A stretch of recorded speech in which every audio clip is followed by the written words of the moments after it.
Hey, my name is Extravaganza Grotesque, and this is the second time I'm trying to film this video because the first time I did it, I was in a graveyard, and when I got home and put the files into my computer, they were all corrupted. Suspicious. So now I am in an abandoned house, and hopefully it will work.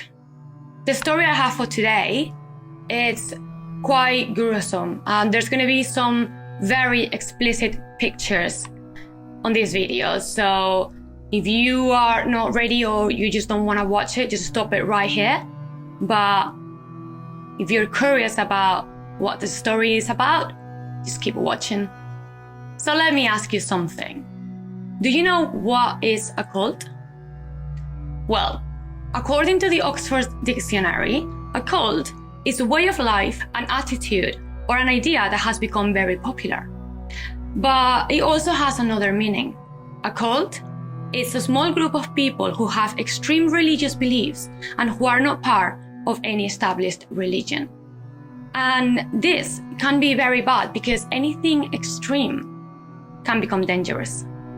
The Sacrament is the film from 2013 directed by T. West. He is the director of X, which is a movie that I watched recently and I really liked it. So I was like, let's see what else he has done. And I found this one. But the thing is, this is a found footage horror film. And I'm not really a fan of found footage films, but I was curious about the story. So I was like, okay, I'm gonna give it a go. However, the real reason why I didn't enjoy this film that much wasn't because it was found footage. It was because, in my opinion, he didn't went deep enough in the psychology of a cult. So for me, it was just a little bit too shallow, but give it a try. Without any more delay, let's just get into the real story in which this film is based. Jim Jones, who is the protagonist of our story, was born on the 13th of May in 1931. He was born in a really poor household, and his dad was a veteran from the First World War, and he was left with very severe injuries, so he was unable to work. His mom was the one working, and she did so outside of the house. So Jim was left alone most of the time, and it was neighbors and nearby churches the one looking after him and just feeding him, really.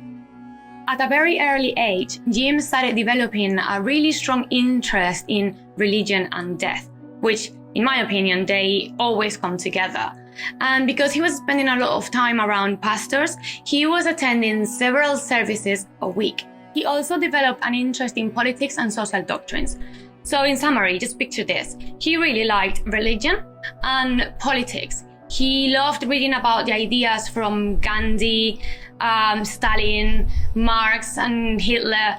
So when you mix religion, which is something that when it's not interpreted correctly can be something based on fear and punishment, together with these ideas of politics, you can tell that this will lead us to basically no good, which is where we're going.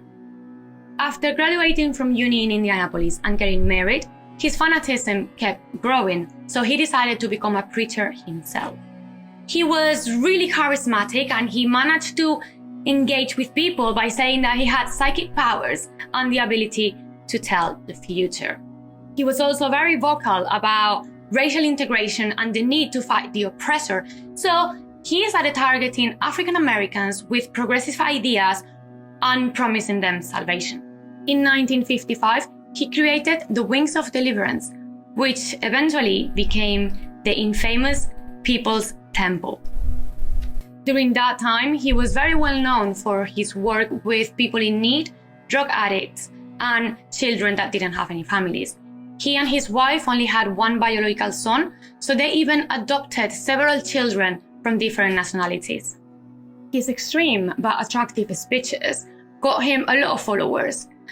But there was also a lot of white supremacists and other people that were opposed to his belief who were targeting him because they didn't like what he was saying.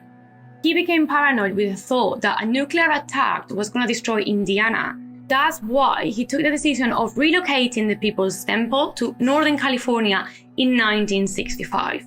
And that's when the cult really started. As any other good cult leader, Jim started asking his followers to give most of their income to the temple for the greater cause. And also you could tell that he might have been enjoying the position of power that he got himself into a little bit more than he should have. At the same time, some accusations against him started emerging. People started saying that he could be taking the temple's money for his own use, that he was controlling his followers' sex life, and that he was sometimes forcing them to have sex with them.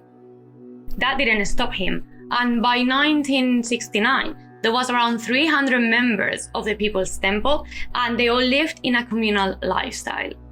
As the cult kept expanding, his paranoia did as well. And he started using fear in order to manipulate his followers. He convinced them that there was a greater enemy that was working against them and that they wanted to destroy them. The thing is that that enemy kept changing. Sometimes it was the Ku Klux Klan that wanted to destroy them. Sometimes it was the Nazis. And in the end, it was just the whole American government making a big conspiracy to just end their way of life and the way that he was preaching to them.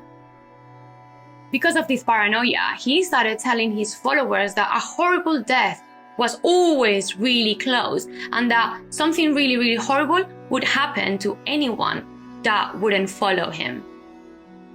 During the 1970s, the temple grew so much that there was around 3,000 members of the People's Temple.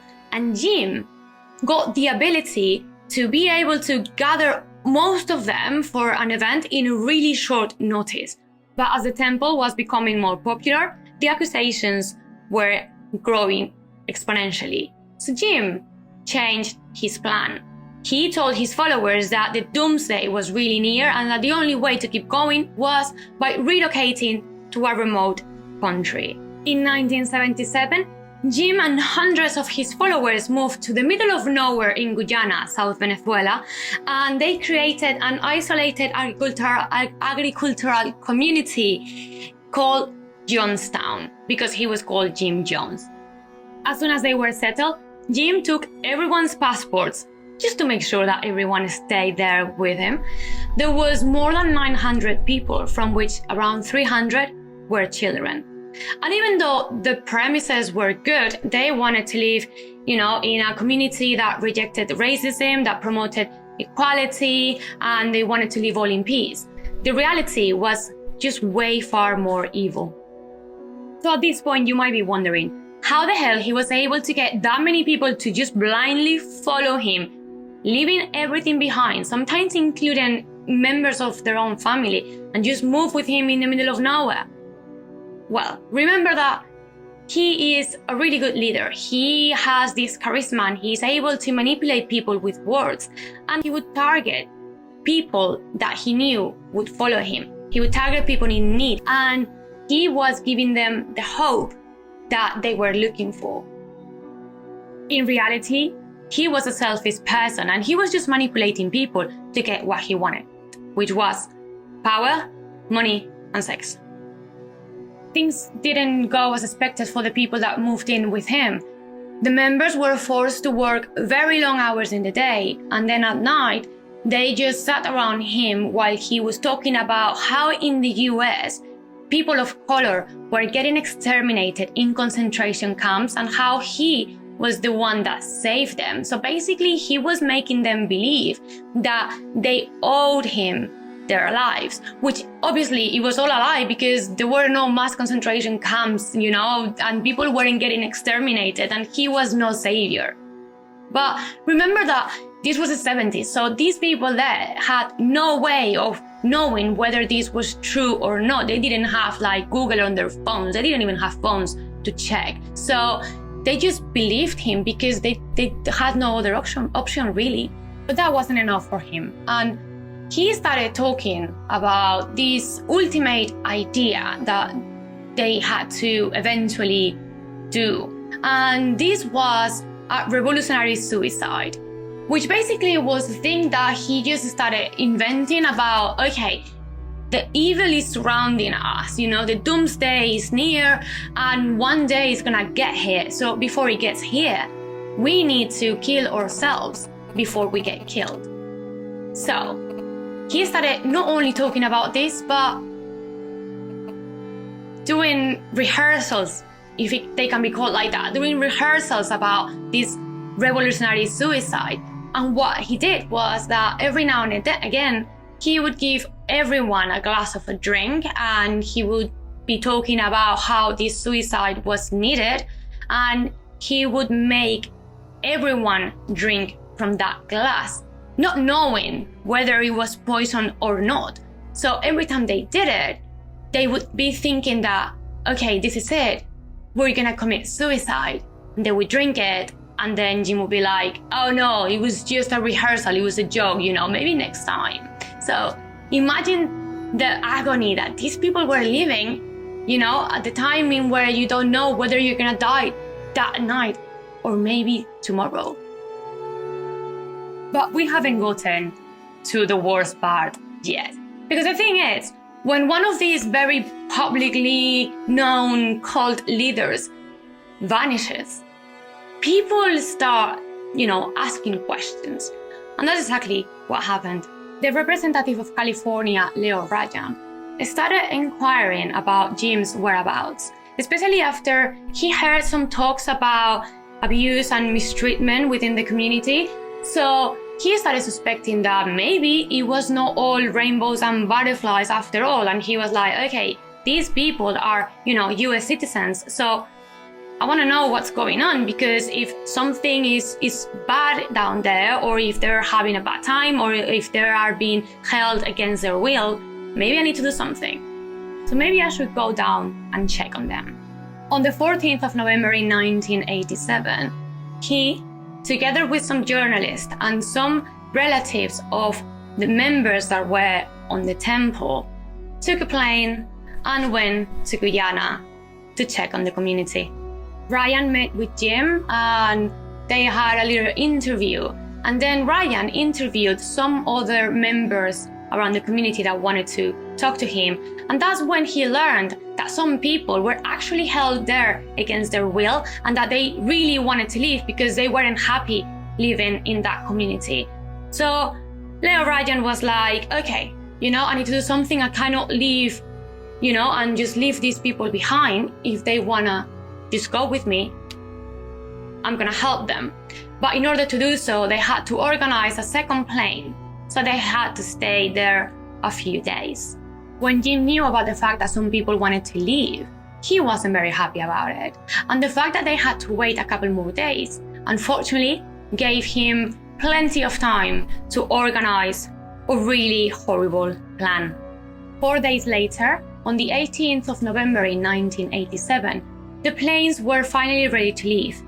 So as the group were making their way to the airstrip, some of the most radical members of the People's Temple followed them, and before they were able to board the planes, they opened fire, killing most of the people that were about to board the planes.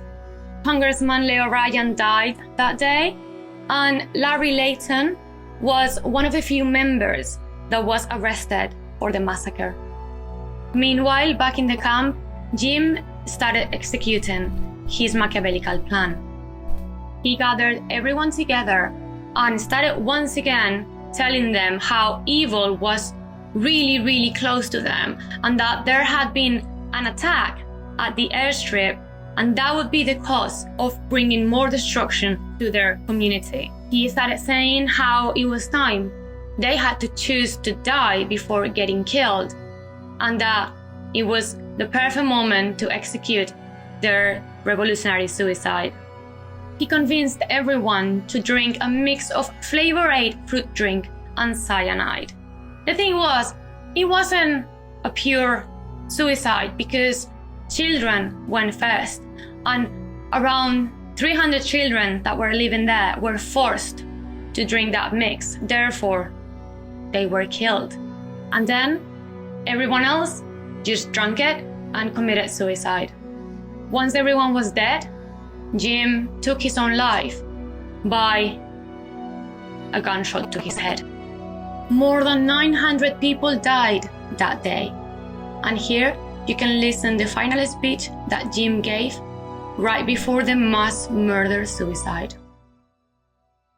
So to sit here and wait for the catastrophe that's going to happen on that airplane, it's going to be a catastrophe. Almost happened here. Almost happened. The congressman was nearly killed here. But you can't steal people's children. You can't take off with people's children without expecting a violent reaction. And that's not so unfamiliar to us either. Even if we were Judeo-Christian, if we weren't communists, the world, the kingdom suffereth violence, and the violence shall take it by force. If we can't live in peace, then let's die in peace. But to me, death is not a fearful thing. It's living that's treacherous. Well, I don't see it like that. I mean, I feel like that as long as there's life, there's hope. That's my faith. Well, everybody dies. Someplace that hope runs out because everybody dies. I haven't seen anybody yet that didn't die. And I like to choose my own kind of death for a change. I'm tired of being tormented to hell. That's what I'm tired of. Tired of it. 1,200 people's lives in my hands, and I certainly don't want your life in my hand. But I'm going to tell you, Christine, without me, life has no meaning. We're all ready to go. If you tell us we have to give our lives now, we're ready. I'm pretty sure all the rest of the sisters and brothers are with me. For months I've tried to keep this thing from happening, but I now see it's the will of sovereign being that this happened to us. That we lay down our lives in protest against what's been done. All we're doing is laying down our life. We're not letting them take our life. We're laying down our life. We're seeking their lives. We just want peace. We didn't commit suicide. We committed an act of revolutionary suicide protesting the conditions of an inhumane world.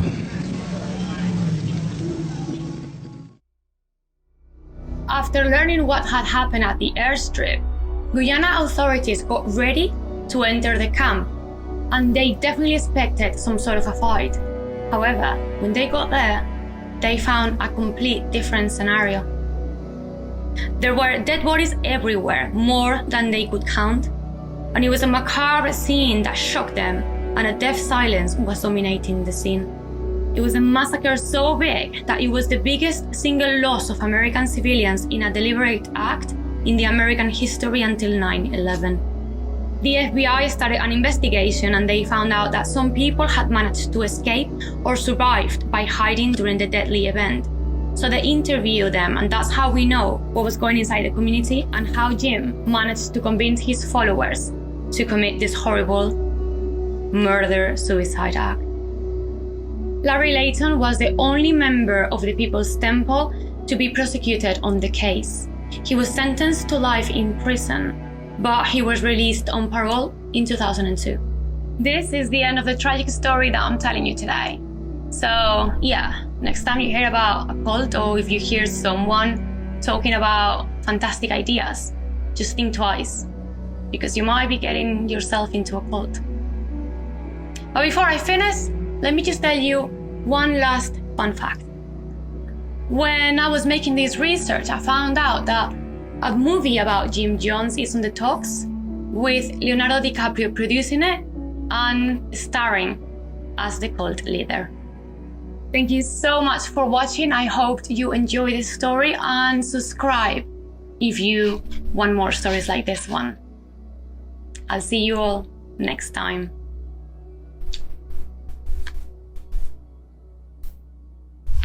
Corten.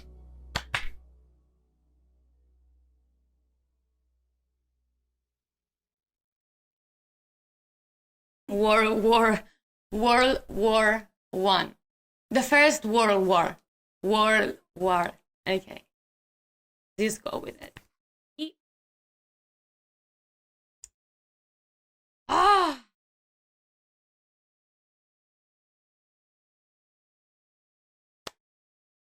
This led his interest to be... ¿Por qué? ¿Por qué intentó en plan improvisar? ¿Vale? Bueno, desde ahí. He went to different masses, not masses. Services. Okay, let me start again.